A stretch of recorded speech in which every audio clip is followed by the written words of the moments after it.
Mga kapuso, consolidation ng mga traditional jeepney pinalawig ng 3 buwan.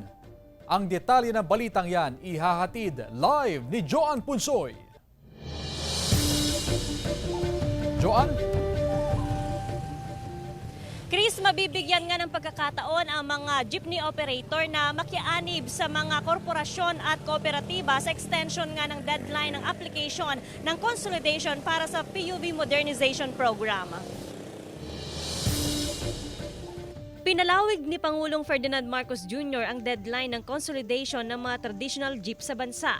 Mula sa orihinal nitong deadline noong nakarang taon, muli itong pinalawig ng 3 buwan. As per pronouncement po natin with our President po last night, bali may extend po yung application for consolidation until April 2024, the end of April 2024. So with that po, that is to encourage po yung mga gusto pa po na mag-join na mga individual operators na naabutan po ng deadline noong December 31, 2023 po. Ayon sa Land Transportation Franchising and Regulatory Board, nasa 76.8% ng consolidated ang mga jeepney unit sa Rehiyon 1.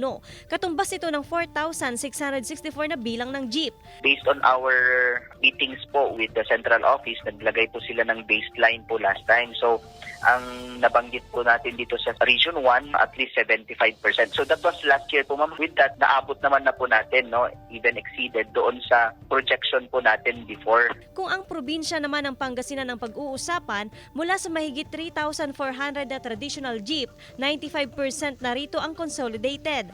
Patuloy ang paghikayat ng Autopro 1 Pangasinan sa natitira pang jeepney operator na makianib sa kooperatiba para ipagpatuloy pa rin ang kanilang pamamasada.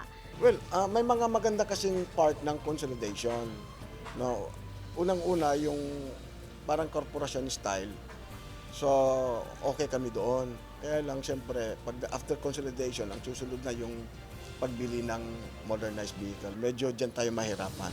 Dahil sa extension ng deadline ng consolidation, hindi na rin matutuloy ang sanay unang bugso ng panghuhuli ng unconsolidated jeep sa Pebrero. Ayon sa DOTR, wala nang ipatutupad na extension sa aplikasyon ng consolidation pagkatapos ng April 30, 2024 deadline.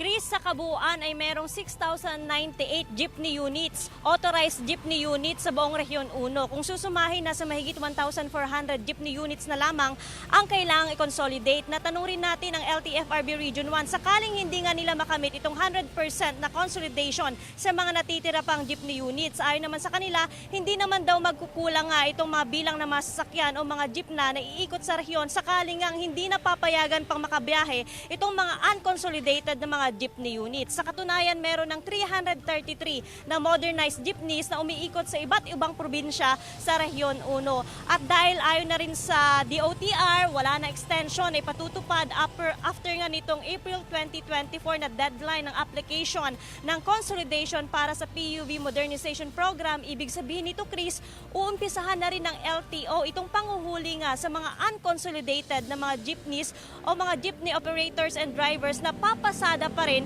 after nga ng deadline dahil maituturing na rin daw na violation sa pasong prangkisa nga itong kanilang pagiging paglabag. Sa ngayon rin, Chris, ay inaantay pa ng LTFRB Region 1 itong iba pang guidelines kaugnay naman sa pagpapalit ng mga traditional jeeps.